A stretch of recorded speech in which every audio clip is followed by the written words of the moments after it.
All living creatures are sparks from the radiance of God's brilliance, emerging from God like the rays of the sun. A quote from Hildegard of Bingen. So there's a famous story in the Russian Orthodox tradition. A man named Motovilov went to visit the famous hermit, Saint Seraphim of Sarov. And the two of them were sitting in the woods together one day discussing the meaning of the Christian life. It is necessary that the Holy Spirit enter our hearts, Seraphim said, because every good thing that we do is given to us by the Holy Spirit, and prayer most of all, which is always available to us at all times. But Father, asked Motovilov, how can I know for sure if the grace of the Holy Spirit is within me? How can I see the Holy Spirit?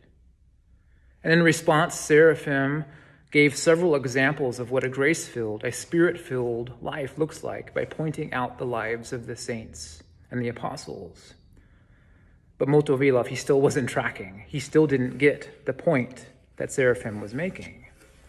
But then suddenly, Seraphim grabbed Motovilov by the shoulders and said, my dear friend, we are both now in the Holy Spirit.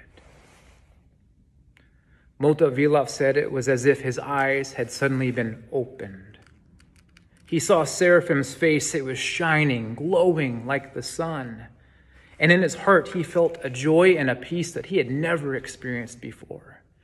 In his body, it felt warm, as if summer had suddenly come upon it. And a beautiful fragrance surrounded them, as if somebody had lit a bowl of incense in the middle of the forest or something. It may seem like a rare type of spiritual experience, but history would prove otherwise. Thomas Merton, the famous spiritual author and interfaith activist, he had a very similar experience one day in a very different type of setting. On March 8th, 1958, he was running errands in downtown Louisville when he was overwhelmed, unexpectedly overwhelmed, by a profound sense of love. As he looked at all of the people on the bustling sidewalks and the crowded streets, they all suddenly became luminous to him, radiating the glory of the Holy Spirit. And Merton felt a deep connection to all of them, all of these people, all of these strangers. And it was a union that was so intense that it defied his very ability to comprehend it. And he was a pretty smart dude. But he just knew that somehow he was mysteriously one with all of these people, mysteriously one with all people everywhere.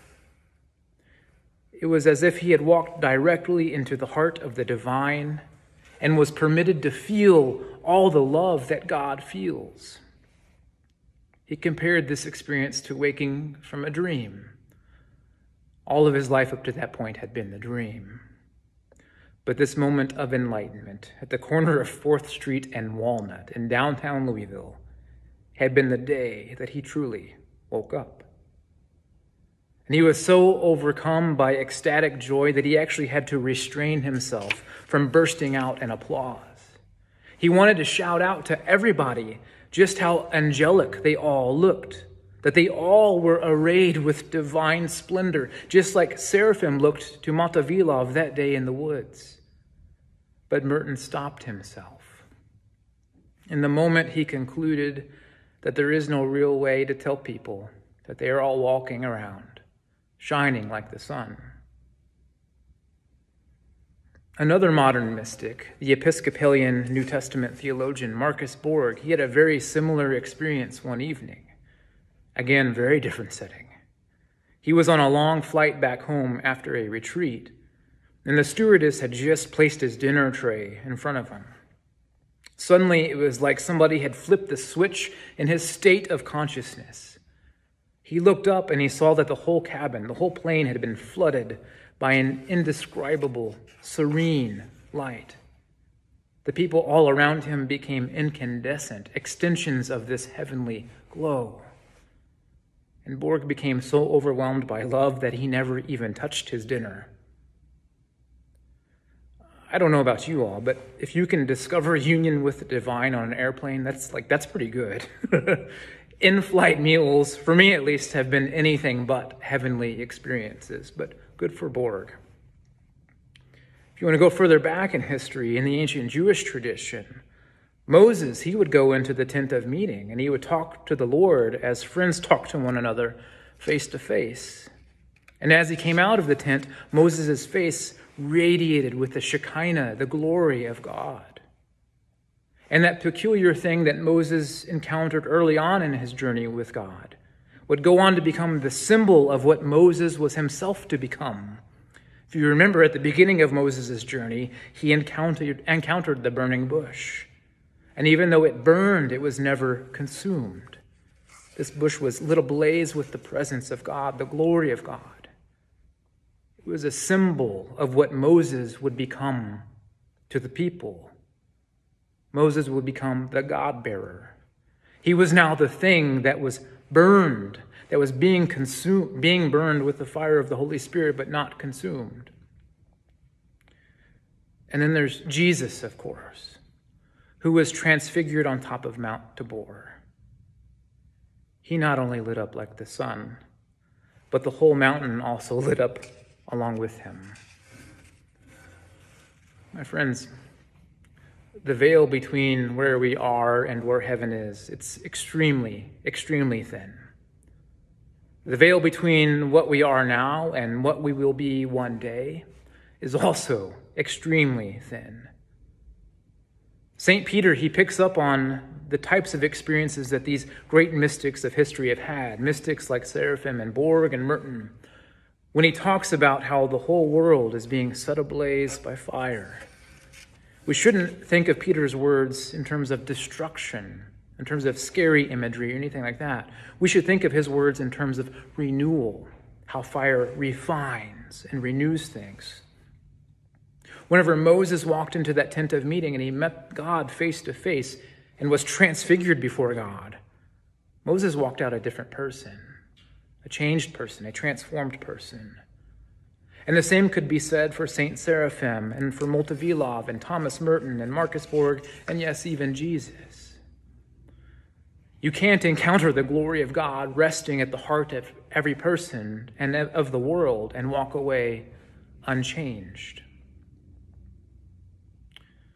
Unfortunately, when many people today hear stories like the ones that I've shared with you this morning, they're often tempted to think that such experiences are a rare gift for a select chosen few. But the truth is that it's not as though the gift is rarely given. It's that the gift is so rarely received. The psalmist who composed Psalm 148 actually tells us that it is the vocation, the calling of every creature, including every human being, to shine forth with the glory of God. The Hebrew word for praise is a word that comes up a lot in this psalm. The Hebrew word for praise here is actually better translated as shine, or to give light, or to flash with brightness. So the psalmist is calling every creature in heaven and on earth to become what that burning bush became before Moses' eyes. The psalmist is calling every creature, everything, to become what Jesus became on the mountaintop, to become what Moses became in the tent of meeting, to become what Seraphim became to Multivilov. Shine, all you angels, the writer says. Shine, you moon, sun, and stars. Shine, fire and hail, snow and fog. Shine, all you mountains and all you trees, all you wild beasts and every bird. Kings and all rulers, shine. Old people, young people, all people together, shine with the glory and the splendor of the divine. Now, of course, the question is, how do we open up our lives to God in such a way where they become eclipsed by God's radiance, God's luminosity? If you recall at the beginning, Multivilov asked how we can see the Holy Spirit. How do we discover the answer to his question for ourselves? I think it's quite simple, actually.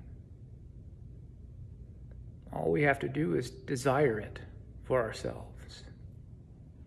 All that we need is a restless desire, a stirring desire to encounter God face to face. And we don't have to be particularly pious or devout in our religiosity either to have such experiences. It's actually in a really kind of humorous passage from the gospel reading this morning. Jesus compares himself to John the Baptist.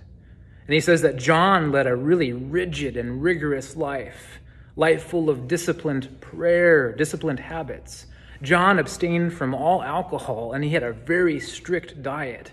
Elsewhere it says that he ate only locusts and honey. I don't know what the name of that fad diet is, but I would not recommend it. But John did this in order to show his piety, his devotion to God. It says it was his way of loving the Lord. But on the other hand, Jesus refers to himself and he says he wasn't opposed to a good meal or to a good wine. And in fact, when we read the Gospels, we find him feasting with friends quite a lot. This is what the coming of God's kingdom looked like for Jesus. But Jesus says, in drawing out this comparison between him and John, that both paths, the path that denies the world in order to find God and the path that actually finds God in the midst of the world, both of these paths will lead a person to wisdom if they are done lovingly and intentionally. So whether you're sitting on a stump in the woods hanging out with a hermit, or whether you're shopping downtown, or whether you're on an airplane, or whether you're in a tent or by a bush that's on fire, or on a mountaintop, seek God's face. And soon enough, you will find that which you seek. Soon enough, you will find that you have become one with that which you seek. All living creatures are sparks from the radiance of God's brilliance, emerging from God like rays from the sun.